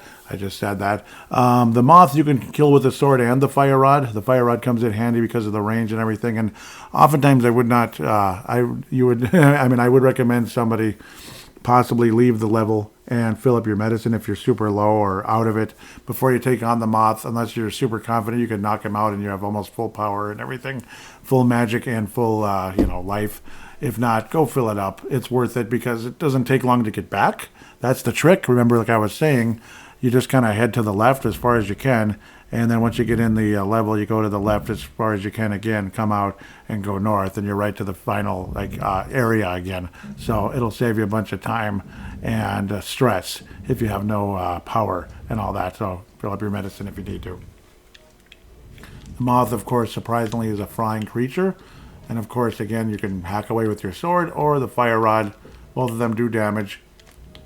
Obviously, everything's moving around while he's moving, so it's a pain in the ass boss fight, no doubt about it. And honestly, if you want to even try to get the 4th bottle before this battle and fill it up, you can. If you want to go into the village, basically the village of Outcast, you find the blue chest, basically kind of, and then warp back to the light world, walk to where that one thief is, kind of close to where the thief is sitting by the sign, close to where you get your unlimited money, and bring it to him, and he'll open it for you, and there's your 4th bottle. So that's another option. Now I don't have to talk about that bottle anymore. And once again, you can watch the damn fireworks, get the heart container. Oh, say good riddance to this guy. One of the most obnoxious, annoying levels in the game, and yeah, well, there's some more obnoxious, annoying ones to come, but well, that's part of the fun of it, right? You finally get the skills and the timing right, and you get rid of the stinking level. Luckily, the next level is very, very close by, and hopefully you didn't use up too much medicine, but I'm sure you got to fill up at least one along the way. Link, because of you, I can escape the clutches of the evil monsters. Thank you. Yep, broken record. Here's the new part. Do you know the prophecy of the great cataclysm? This is the way I heard it. If a person who has an evil heart gets the Triforce, a hero is destined to appear, and he alone must face the person who began the great cataclysm. If the evil one destroys the hero, nothing can save the world from his wicked reign. That's kind of that's putting a lot on one person and a lot of eggs in one basket, isn't it? Anyway, only a person of the Knights of Hyrule who protected the royalty of Hylia can become the hero. You are of that bloodline, aren't you? Then you must rescue Zelda without fail. Do you understand? Aye, lassie, I do. May the way of the hero lead to the Triforce. So let's not go too far. Of course, you can warp back to the light world shortly after you kind of work your way out of the forest a little bit. Warp back to the light world, which is a good way to go. Then get some medicine, and then you can kind of warp back to the village where you have created a warp to go back to the dark world, and you're able to work yourself to getting the Titan's Mitt and all that crap. Unfortunately, you are unable to get the bottle, so I was incorrect earlier. You are unable to get the bottle before you have the Titan's Mitt, and it's not in the village. It's close to the village, so my apologies to you right there. That's an addendum and errata, as some podcasts out there might say. In the village of Outcast, before we officially go in the level, there is a house with a treasure chest on it. In there, it's kind of like a guessing game. It's not a memory game, it's a guessing game where you pay a certain amount of money, 30 rupees, which isn't too much, to play, and you get whatever's in the treasure chest. Though a lot of times it's a dud, like it's 1 rupee, 1 bomb, 1 arrow. Other times it might be 50, so you came ahead, it might be 300 or something, or whatever. And one of the items actually is a heart container, so that's the hope. Yep, so I came ahead financially, but yeah. So you keep coming back and forth, as long as you can afford it, to eventually pick out a heart container, and then you're done there unless you want to just keep gambling, basically, like a scratch-off game. And I keep calling it heart container. It is heart piece. Heart piece. It is just an old, stupid... it's an old, stupid mental block that I have, I guess, because I'm so used to Zelda 1 still, which is really weird, actually. And of course, I did eventually get the heart piece, which actually did lead to an extra heart container just because of the timing and all that. So I'm all done with this treasure room unless you, again, want to keep screwing around and trying to see if you can get lucky when, I don't know, what's the point, right? There are houses in this village, though, 2 of them, that actually give up 300 rupees. So, of course, make sure you don't have 900 rupees when you get there, because you're literally just throwing the money away. Luckily, I spent a lot of money to get more blue medicine and stuff. There's one hut kind of near the bottom, or house. It's one of the brown houses near the bottom of the actual main village. You can bomb it to get in, and it's weird looking. Well, it's a small place. There's a treasure at the back of the room. 300 rupees. Again, make sure you have room to carry the 300 rupees, because you can only carry 999. There's another one in this village as well, where that's 300 rupees. You can get it now, you can get it later. It is what it is either way. And of course, there's the unlimited feature as well. But it's not hard to find. It's just one of the houses. There's also a little store, and I don't think I've ever actually played the music for the store and the fortune teller, so here it is.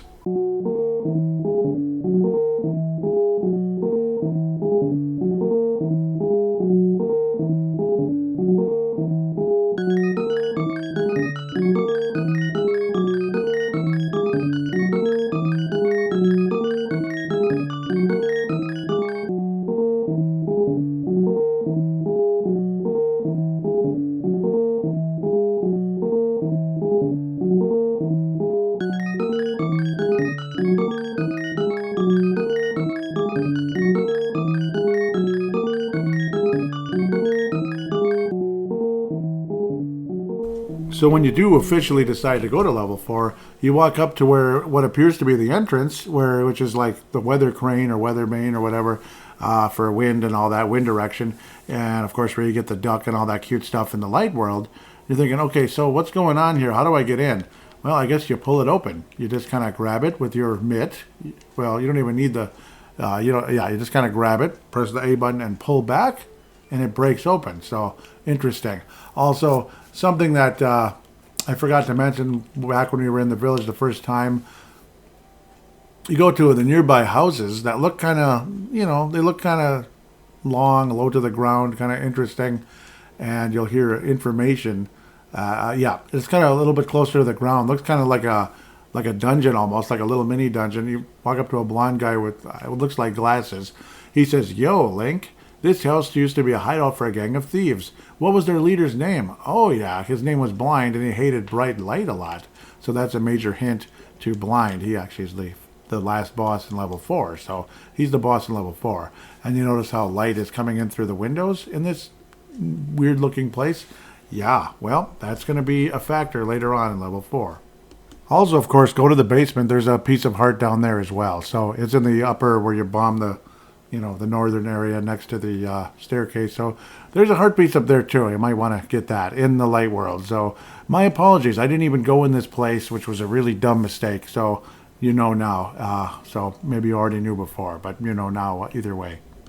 We're finally in another kind of annoying level, but it's not nearly as hard. It's just kind of maze and weird, like kind of late in level 3. It gets kind of mazy and such. That's what this level is in a sense. It's not too hard though.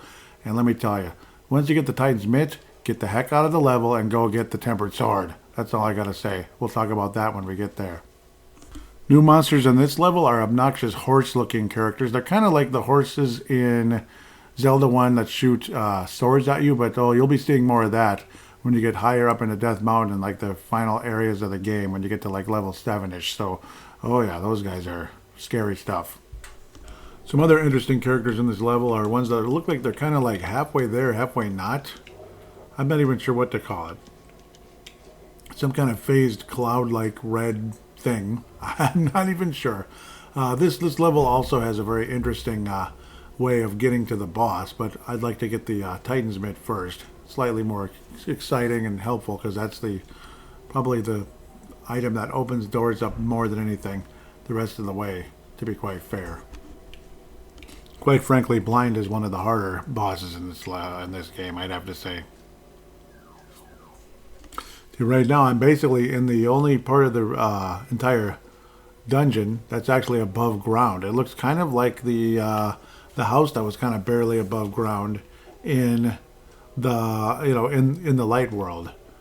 So what you do here, of course, you'll notice there's an area that's kind of blocked basically by a barrier, but there's light coming in from the window and it's shining on a cracked floor. So what do you think we do? And of course you can pick up bombs nearby. So imagine that. Like, what a coincidence, right? So you drop a bomb, pick it up, and throw it into that cracked area. Maybe you have to back up a little bit, right on the spot. And it blows a hole, and now light's shining down that hole. So the area where they actually show where the boss is has lights shining on it. So basically, Blind the Thief turns himself into what looks like one of the seven maidens, basically. So almost like a familiar spirit, basically. You bring her to that very room where the light is shining on, basically on basement 1, and then you get Blind the Thief. But first, let's get the mitt. Just saying how you get the actual light to shine, and that is that small little area where you're actually above ground. And I'm saying how he becomes Blind the Thief, or basically like he's like, it's too bright, basically, and that exposes what he really is. It's not that girl, of course. And as you finally find the way to basement 2, where the Titan's Mitt is, there's a huge block that looks like, I can't pick that up. Yes, you can. You can pick it up with the power glove. You don't even need the mitt. So don't be discouraged by that. And of course, the area where the disguised Blind that looks like a girl. It looks like locked doors, but they're actually not, like locked cells. You can just walk right in. You don't need keys for those. So that's good. You meet her, and he says, it's Blind, disguised as a girl. Oh, thank you very much. You saved my life. Please take me outside. Yep. Yeah, right. But you get the key that you need as you're heading towards Titan's Mitt at the same time. It's the greatest feeling ever. You finally have Titan's Mitt. Oh, you finally have Titan's Mitt. It's like, yes. Now you can do a lot of things, including, you know what, yeah, you probably got beat up a bit during the course of the level. Just use the magic mirror, leave, and come back if you want to. That way you can be stronger. Yeah, get the stronger sword to defeat Blind with the more powerful weapon. I say, why the heck not? Unfortunately, you'll have to go get the girl again, so to speak, which is fine, but that's fine. It's not that complicated, and you'll have a more powerful sword. I'd say it's worth it, and of course, you'll have full medicine again. You could even actually, if you want to, you could actually go get the 4th bottle now. So this time, I'm serious about that, so that would be what I would suggest at this point. Also, when you first step out of the level, and you kind of go a little bit to the right, you'll notice there's a bunch of stakes around. Of course, right above there's the beat-up abandoned house where you'll get the treasure chest that can't open. Before you go there, though, when you see all these bunch of stakes here, just smash them all down. You probably figured that just by looking at it. Just curiosity. I wonder what happens if I whack them all. Well, yeah, a pathway will open for you to get a heart piece. So another way to go. You'll also notice a bunch of chicken bones running around, and if you hack them around forever, a bunch of chicken bones will come and attack you as well, just like in the village with the real chickens. Yep, you get the pound all the steaks, you get to go in, and there's your heart piece. Congratulations. What's really strange is you actually have to get your sword tempered before the treasure chest appears. So I actually went to the house, and there's no treasure chest, so it's a good thing to know that. So you want to get your sword tempered first, which is, pretty simple. Basically go south of just kind of go as far as you can south in the village of Outcasts. Just kind of go south, south, south until you get to an area where it looks like there's these the darker colored skulls that you couldn't pick up before. You just kind of work your way down, down, down, kind of, almost where the library was. And you see this tiny little frog-like guy jumping up and down. He is, one of the guys. He is the other blacksmith. you're in the house. So it took like 5 seconds to find that. Ribbit, Ribbit, your body did not change. You are not just an ordinary guy, are you? I used to live in Kakiro Town. I wonder if my partner is, what my partner is doing there without me. I have a request of you. Please take me to my partner. Please, Ribbit, Ribbit. Oh, I will gladly do that, young man. Or old timer, actually, he's a bit older. Tiny little frog, so kind of walk basically up into the village of outcasts a bit, and then use the mirror. So then you'll kind of still have access to get anywhere you want, and you can get back here again without any problem. Make sure you're not standing on something you're not supposed to. Now you got the little dwarf-looking guy following you. He's one of the blacksmiths. So now you work your way up to where the blacksmith is, and then that bottle will appear. I believe that happened one other time to me. It's kind of funny how this game will play little tricks on you like that. And it's funny how the blacksmith house is basically like that, say, in the same area where that beat-up house is, where you ultimately get that treasure chest that you can't open. So you can finally get all this important stuff done, and then you're better off. You got 4 bottles and a red-colored sword, which is level 3. Rock on. So they're all very, very excited. They're saying, drop by any time. We'll temper your sword. So you just walk right up and say, okay, they say thank you, thank you.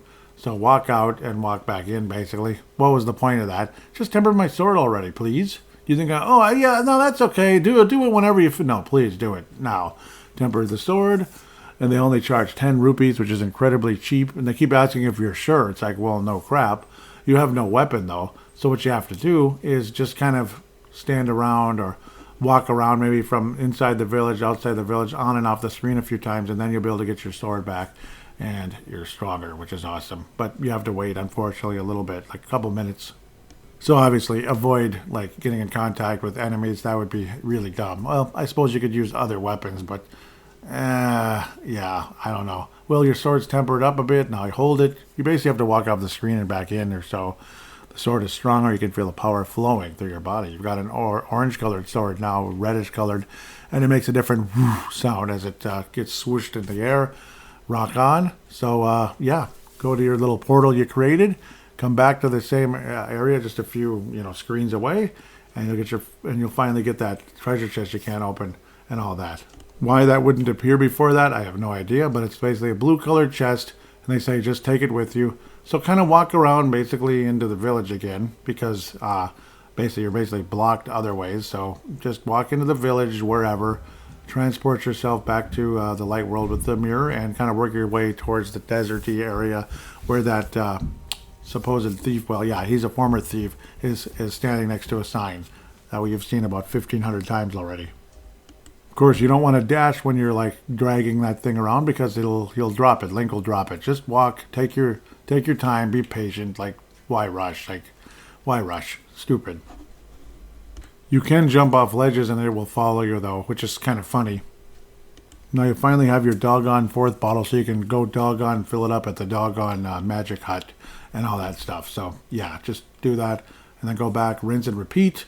Go back and get bring blind, or get blind, and then work your way towards where they actually say the boss area is, because you have bombed out the floor on the first floor. So the sun will be shining into basin level 1, which will then irritate blind, and voila, you have yourself a boss fight, and a very tough one, to be quite honest.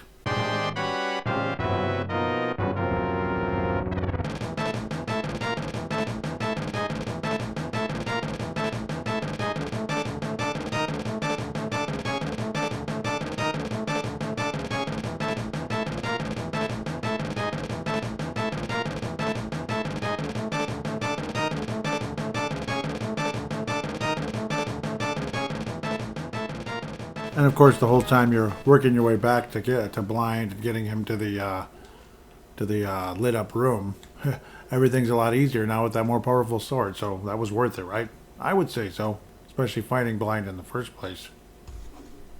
And the great news is you're pretty much right by there too. So taking blind to that room, it's not that hard. Beating blind might be a little another story. You walk him into the light, him, her, like I was saying earlier. Yeah, too bright, and the battle begins. The battle begins. It's a fun battle. Yep, very. It's actually not. It's really tough. Try to hack him in the head and stuff. Yeah, in a battle like this, yeah, you want all the power and advantage you can have. So, yeah, getting that stronger sword was good. Because, of course, then he gets more and more heads as you get further and further into the battle, and it gets harder and harder and more obnoxious, to be quite fair, because he's a fast-moving SOB who can kill you before you even have a chance to heal your medicine. So, hack away at the son of a biscuit until he's dead. Once again, enjoy the fireworks display. Pick up the heart container. Yep, it's become a routine now, right? You made a great catch. You're Justin Jefferson. You're pointing to the... Okay, I'm just kidding. Or you're a different receiver on a different team. You're Devontae Adams. You're somebody, depending on what location you are in the United States. Justin Jefferson up in here, up in this area, though. And yes, the girl looks exactly like the one that Blind was disguised as, so it's kind of funny, of course. Link, because of you I can escape from the clutches of the evil monsters. Thank you, yep. As the wise men sealed the way to the dark world, the knights of Hyrule defended them from the attacks of the evil monsters. I heard that the knights of Hyrule were nearly wiped out in that battle. You are perhaps the last one to carry on the bloodline of the knights. It is ironic that the last one in the line has the potential to become the hero of legend. Surely you can destroy Ganon. Do you understand? Yes. The next level, it might be the most difficult and obnoxious level in the entire game, outside of maybe Turtle Rock. Oh, the Ice Palace. That's in that same area, Lake Hylia, and now you have the ability to pick up that darker colored rock in the center, which will take you to the Ice Palace. Rock on. If you haven't gotten $300 treasure chests yet, go for it. Of course, if you need to spend the money first, like buying more medicine, go for it. Otherwise, if you have at least enough to get one or both of them, go for it. And once you're done, that's good. Probably don't need to come back to this village for anything else afterward because, I don't know, you beat the level and you got the items in the area. So, congratulations. The one good thing you can get in the ice dungeon is finally a stronger bit of armor. It'll be about damn time. You've been playing all this time with the original green tunic. Yeesh. No wonder the game's so hard. There's an errand or two we could do, so might as well, obviously you probably want to get more medicine, but before you even do that, you might as well call for the duck. Go to location level 6, which is on a ledge. Now you see 2 dark rocks. Open the teleporter. I forget if this should lead you to one of the... Oh no, this leads you to the swamp. So you don't actually necessarily need to do this. So, my bad. I thought there was... I do believe there is a way to get a heart container in this area, though. Yes, there indeed is. You basically kind of walk up to the northeastern section of the area. There's kind of a part of the mountain that kind of tucks in a bit, if that makes sense. And you go up and get the heart container, piece of heart there by pushing away blocks in the light world. Because obviously when you pick up the rock, you're back in the light world. Or, excuse me, you go to the tucked in part and you warp to the light world in order to get to this location. It's the only way you could have gotten here in the first place. So, yes, it was a fruitful trip, and you don't have to go to that swamp level yet. And that's how you get there, too. So, yeah. There's a few things we could do first. Of course, just like the heart piece I just got, there's also, you can get the magic cape around where the sanctuary is. You can also go to get the mad batter also, which is kind of close to the haunted grove. So might as well do both of those. Not sure what I was waiting for, and obviously you'll like that when you get into the Ice Palace because you're going to be using the flame rod quite a bit there. Let's go to the mad batter now so I don't forget again, and you don't forget again. Either way, unless you already got it anyway, so whatever. Good for you. Maybe you already do that real early once you get the magic powder, which I should have done, but I didn't. Of course, it's just a little bit east of the village and all that. It's where you kind of jump in when you're by the, right in front of the blacksmith's house. There's that little thing you jump into. You go down in and go up, and there is your area where you sprinkle the magic powder. I want to read what he says just because it's fun. It's funny how in Link's Awakening there's 3 of these. One gives you more bombs, one gives you more arrows, and one gives you more, I can't remember what the last thing is. Powder. Yeah, powder.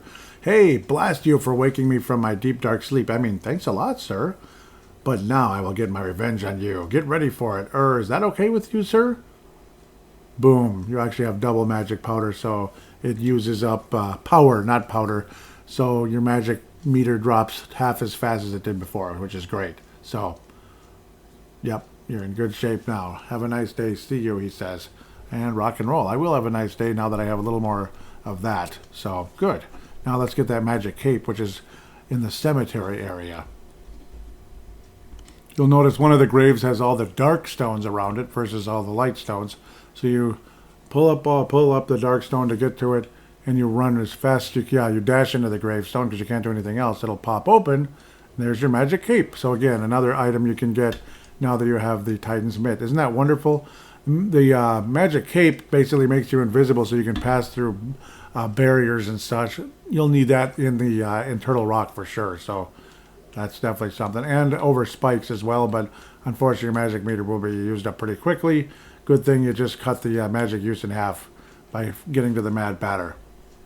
If you want, we can get the medallions as well, the Aether and all them. It's like, why not, eh? Might as well get Aether first, because that's one we could have gotten quite a while ago with the book, so, and all that. Yeah, all you needed was the hammer pretty much to get to that one. So go to that one up in the, cut close to the Tower of Hera, basically right to it, and there you go. Again, once you work your way up there by getting to the portal and then walking up where Spectacle Rock would be in the, in the Dark World, you're up where Spectacle Rock would be, and you just kind of work your way to the right of the Tower of Hera, and there is your, there's your medallion. So yep, it's on the rope ladder. Yeah, you just go left, the rope ladder, Tower of Hera. Now again, it's because we didn't have the Master Sword. It had nothing to do with the hammer, but we didn't have the Master Sword yet. You pull out the Book of Medora, hold up the Master Sword, and you'll get the Power of Aether.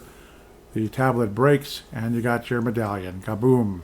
Congratulations, Aether medallion. Now we got to get Bombos and Quake as we continue through this. Best way to get the Bombos one is, well, basically kind of head back to Link's house in the Light World, and then basically walk towards the castle area where you can get sent into the Dark World, the Castle Gate, and then work your way up in the Dark World to where, similar area to where the medicine hut is, the general area. You'll eventually see a circle of rocks in the water. All you got to do is pretty much throw something in, and you get the Quake medallion. Congratulations. So obviously it's not the exact spot where the where it is. It's obviously not the exact spot where the medicine hut is, but in the general area, you kind of work your way there and throw the item in the circle of rocks.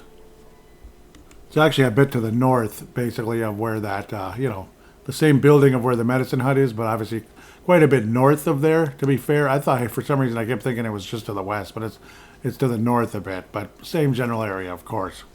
So pretty much just throw something, anything in there, and yeah, like I said, congratulations, you are getting the medallion. Because the big fish under there, like a catfish looking thing, is pissed off, saying, just take this and go away. Kind of like me when I don't want people bothering me. Yeah. So I give away Quake medallions too when people piss me off. And now for the last one, the Bombos. The Bombos medallion is kind of close to the entrance of the desert again. So head all the way over there again in the Light World. So yes, the stuff is in the Light World, but you have to be in the Dark World to get there. So it's another one of those annoying things where you got to switch between the worlds. And it's pretty much what I figured. Sometimes I get it reversed, like you're in the Light World and you open a portal. Oh, here we go, Dark World, and there it is. No, it's the other way around. And kind of figured as much. Yeah. But yeah, and I did know it's in the Light World, so it's just the way it's going to have to be one way or another, including a heart piece around the same area. We're going to end up getting that first as we head basically towards the kind of the desert / forest. It's kind of like close to the desert, but closer. It's like the area, kind of forest grove area, and where the village of outcasts is. There's a circle of bushes. You'll want to use the mirror there, and that'll get you to a cave. You'll be able to get the heart containers. So it's kind of like, again, the area close to the desert, but on the other side of the mountains, so to speak. Yeah, so there it is. You find it, use the mirror, you're able to get a heart piece, and then later, you're going back to the Dark World, and you kind of go up in the area where the village of Outcast is, to also where, like, the area where there was a little game before, where you'd run really quickly to get a heart piece. But now, in this version, in the Dark World version, it's a game where you're digging stuff up with a shovel in a certain amount of time, and there's also, again, another heart piece there. And then in that same area, it'll ultimately lead you the path to get to the medallion. So let's try to get the heart piece first. It's not the easiest thing. You just kind of keep digging, but you try to dig as quick as possible, and eventually the heart piece will come out, and there you go. So ignore the bow and arrow place. Just keep going to the west, and then yeah, you kind of work your way up to where this funny looking creature basically offers you, hey, welcome to the treasure field. The object here is dig as many holes as you can in 30 seconds. So yeah, dig until you eventually get the heart piece. Kind of like when I kept opening treasure chests, and you eventually got the heart piece. So it's a similar situation. It's annoying, but the trick to getting it is, again, digging as many holes as possible. It'll finally happen, because obviously you have limited time to do it, and you pay 80 rupees each time. But yeah, you're just, once you get to a certain amount of holes, it'll finally come out, and then your quest is over, basically, for this spot. And once you finally mercifully find that, the trick is in there is, I guess, to kind of stay in the same general area. Otherwise, dig as quickly as you can, but try to dig in the same general area over and over again, and eventually it'll show up. Like 2 or 3 tries. It's not too hard if you do it that way. That's smart, because then, you know, it's going to eventually switch around and go in a certain area. So like northeast corner, southeast corner, whatever the heck you want to do. I was in the southwest corner most of the time, or kind of, and mostly the south in general, but whatever. To get to the Bombos medallion, we're still in the dark world, of course. You'll notice how the there's that corner, there's that area that before the desert, when you're kind of, it's kind of leading towards it, you could say. Go into the southwest corner of like the little, it almost looks like a, I don't even know how to describe it, but the southwest corner basically of the area in between the desert and the, or no, the it's not the desert and the it's the swamp in the dark world, but the desert in the light world. You'll see where a bunch of stakes kind of like standing up. You don't pound them down.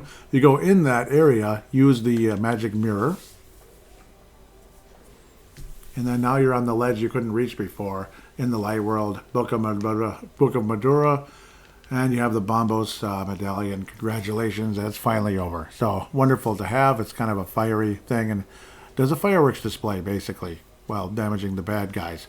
You have all 3 medallions, and you got more heart pieces anyway. So that feels really awesome to have that out of the way. Again, might sound weird as I'm describing it, but it's kind of that squiggly area. Maybe it looks like a Mickey Mouse or something, but you go to the southwest corner of it, and you'll see stakes there, basically, in the dark world. You use the mirror to get there. So what's left now, basically make sure you have medicine, you're powered up a bit, and head to Lake Hylia in the light world.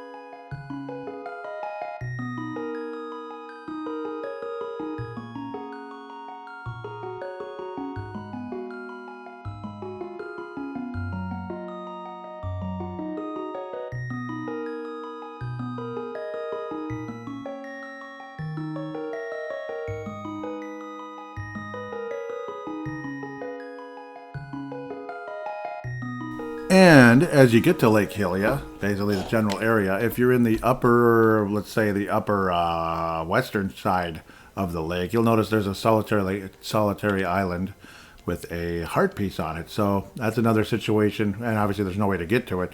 That's another reason with transferring through the 2 different worlds to get to that thing as well. So get into the main section, the main island per se, that has the cave and everything. It's like a,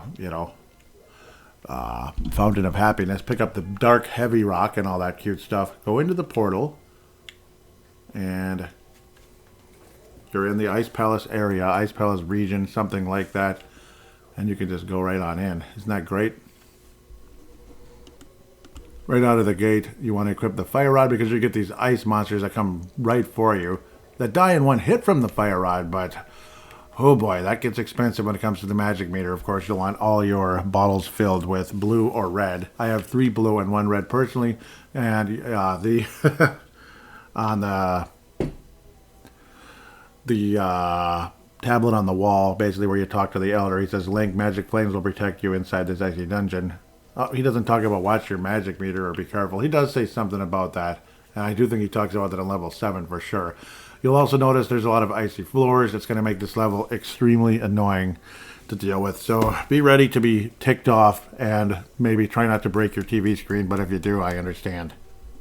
Not only the slipperiness, but of course lots of backtracking. You can't go this way, but you can go around all the way around to get to that way. So you kind of get the drift.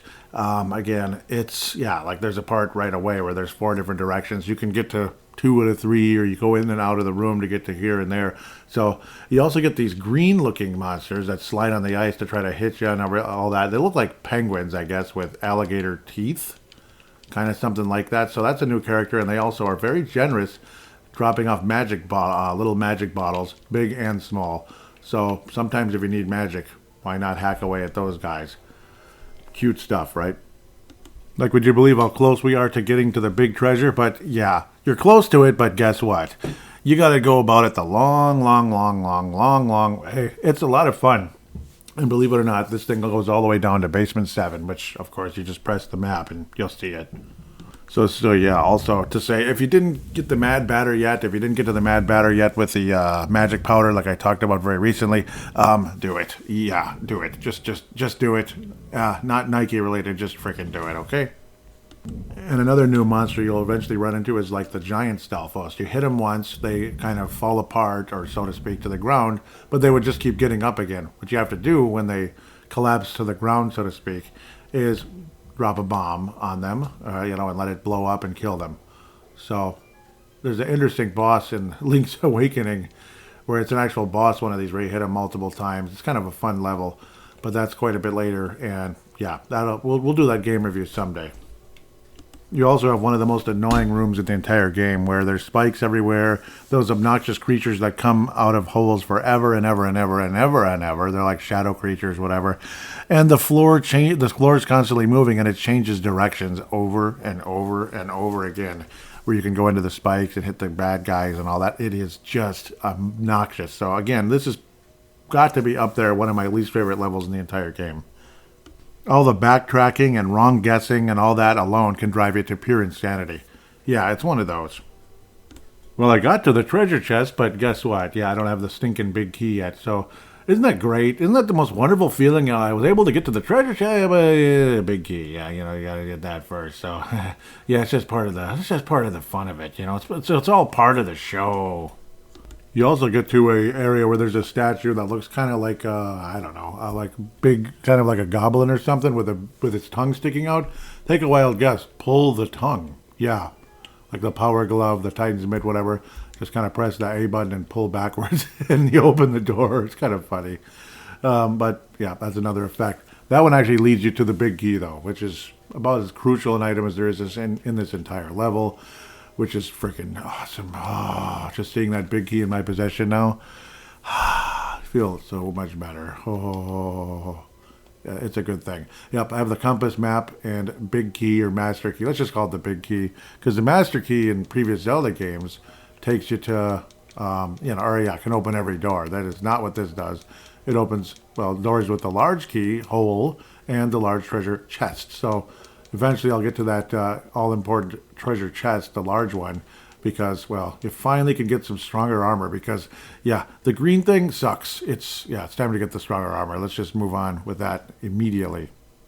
And to actually, of course, get to that big treasure, now that I have the big key and all that stuff, there's a hole in the room, and then there's rocks on the other side of the room, like the right side. There's a hole, left side. The floor is cracked. Bomb the left side, of course. Fall down there. And there's your treasure chest. If you go down the right hole, you will be so angry because you'll completely waste time and have to go all the way back around because the stupid blocks don't move the way you want them to, and you're stuck. But now that I have the blue mail, I feel a billion times better. I no longer have to get... my damage will be inflicted half as much as it was before, and just a couple levels from now, I'll have the red mail or whatever, and I'll be all set to... I'll be all set defensively the rest of the game. And of course, the shield is in the same level. Pretty cool. Or at least we'll talk about that. We'll cross that bridge when we get there. I've said that phrase probably 50,000 times. The big door, or the door with the big key, is, of course, right after you go to the you get the blue mail, and you can continue to head forward. Unfortunately, you have the crystal situation more than likely to deal with the blue blocks in the way. Blue blocks doing what blue blocks do, block your way. So, the whole floor tiles that rise up. It's annoying. It's dumb. But welcome to Zelda. Welcome to Zelda. That's all we got to say about that. Of course, falling down to those pits doesn't really help anyway. At least I don't think it does from my memory. Oh yeah, it will. Eventually, yeah, you got to knock blocks down. Yeah, but it's one of these really annoying backtracking back and forth type parts of the game where you have to actually push a block down at the right spot, so it's really close to a switch that needs something, put on it. Unless you somehow magically have the cane from a future level, which you don't. So, we're not doing that. So you got to push a block down through the hole. But first, you got to trigger a crystal switch nearby to open that pathway up anyway in the first place. So it's a really annoying part of the game, but deal with it. That's the Legend of Zelda, right? And with some kind of map or a player's guide or something like that, you could get stuff like game facts, gamefaqs.com, places like that.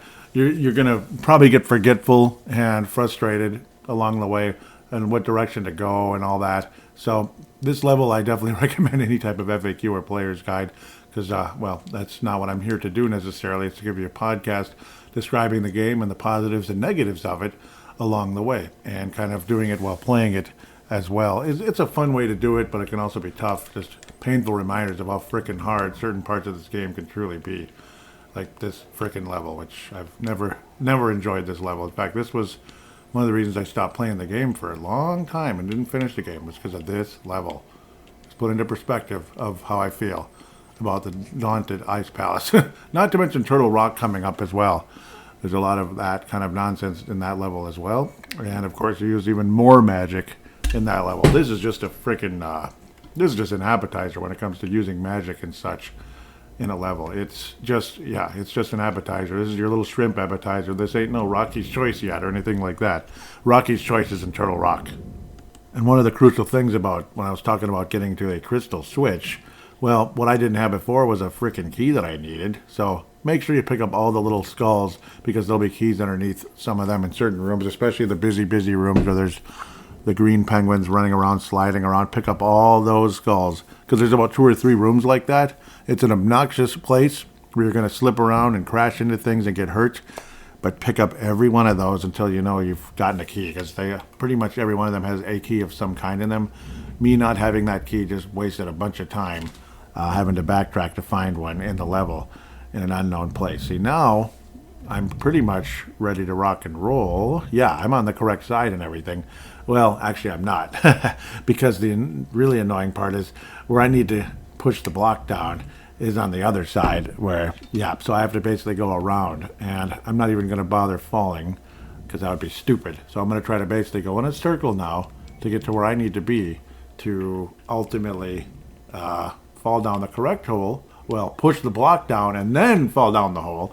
Push the block that moves. It'll be, of course, on the left side. Not the right side, the left side, the one that you can't reach right now, magically, because they want you to go the long, obnoxious, stupid way. Welcome to Zelda, at least from here on. But then again, they do that even in Zelda 1, in the Death Mountain, or whatever the heck level 9 is, where Link had the power, I had the mind. Yeah, that was a funny Zelda rap made about 20 years ago. That was on, what do they call that thing, Napster? Do you remember Napster? So that was a fun thing for some of us that are at least in our mid to upper 30s. Remember that. You have to be like maybe a super old millennial or a Gen X, obviously, like me, to remember Napster. Like a super old millennial, like Phil Mackey's age maybe. Like he's about 37. He does Score North, of course. Yes, I'm a sports fan. So sue me. No, don't sue me. Please don't sue me. I can't afford it. Just leave me alone, okay? Just don't sue me. Okay, I'm sorry. I'm not funny. I'm not funny, but I'm annoying. So, yep, now you get to the room where there's the 2 holes or whatever. Fall down the right hole. The room where one of them leads to the treasure chest and the other's on the other side. Well, we already got the big treasure chest, so now we're exactly where we want to be. So all the backtracking and frustration is over. Thank you, Lord Almighty. There is a block very close to where we need to be. push that block down, and you will open the elusive door that you could not get to before. Rhyme not intended, it just happened. And this godforsaken ice monster, that's why you got to kill them as quick as possible with that flame rod, because they are the most obnoxious, harassing sons of you-know-whats of all time. Sons of bitches. I'm not even going to hold back the word. I can drop in a swear word or two and probably not get in trouble or say, holy cow, this is not a clean show. Well, those guys are the worst thing ever. And I know this show is probably not for 12, for like 9-year-olds or anything. So why did I go that way? Why did I go that way? I went right. I want to go down. The door that actually doesn't open until you put the stinking block on it. That would help. Now we can finally start getting excited about, we're probably near the end of the level here. I think. I think I am, right? I think so. Ugh, that's what's so annoying about this level. You just never know until you know. And of course, again, this is in that room. The room that you just got into that you couldn't reach before with pushing the block and all that.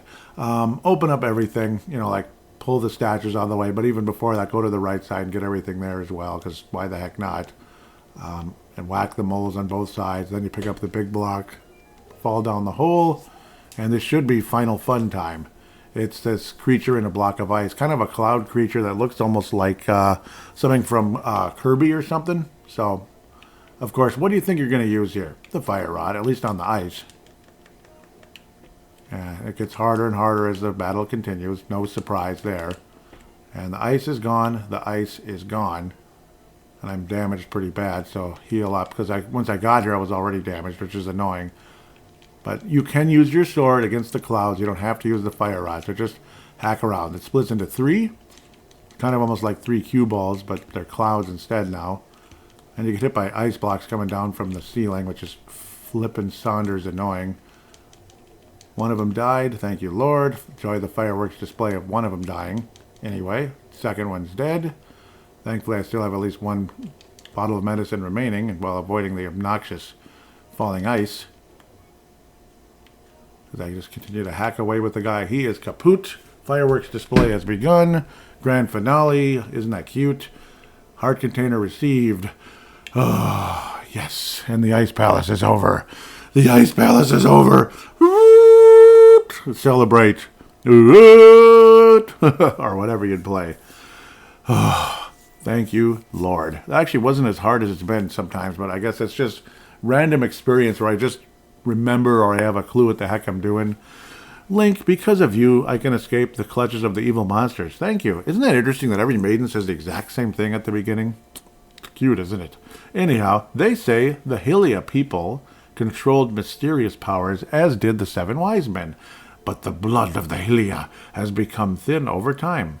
Has it now? Well, of course, you'd think so, because it's, more people and spread out and all that stuff. Anyhow, we who carry the blood of the 7 wise men do not possess strong power anymore either. Well, that's great. Our powers will increase if we mix the courage of the knights with the wisdom of the wise men. Only a short time remains until the gate at the castle linking the worlds opens completely. If you defeat Ganon, this world will vanish and the Triforce will wait for a new holder. I believe in you. Good luck. Do you understand? Yes. May the way of the hero lead to the Triforce. By the power invested within me. Okay, sorry. I don't think it's the power of Grayskull or anything, but it's something like that. Anyhow, the Ice Palace is over, and part 2 is over, because we're already near almost 2 hours in this particular episode. Hope you enjoyed part 1. Hope you enjoyed part 2. So part 3 will be the conclusion, of course. And now the conclusion. Remember those like Star Trek or Matlock or DuckTales or Chip and Dale Rescue Rangers? When it's continued to be continued, all that stuff. Part 3 will be the conclusion. Level 6, which is that swamp, the big swamp in the southwest corner of, the Dark World. Turtle Rock is in the northeast corner, of course. So that's a very big, obnoxious level. And then Ganon's Tower. And then he reveals his true form, or actually he kind of does, yeah, and flies and crashes into the top of the pyramid, which is where the final battle begins. He crashes in there on purpose to battle you. He says, okay, you little whatever you are, I'm going to kick the crap out of you once and for all, one-on-one, mano a mano and all that cute stuff. But that's basically going to be in part 3, and of course feedback. Feedback will be the final section of this episode. Episode 10 has 3 parts. Episode 10 has 3 parts. Legend of Zelda: A Link to the Past. Part 2 is now over. Thank you for listening, and stay tuned for part 3 coming up in a week.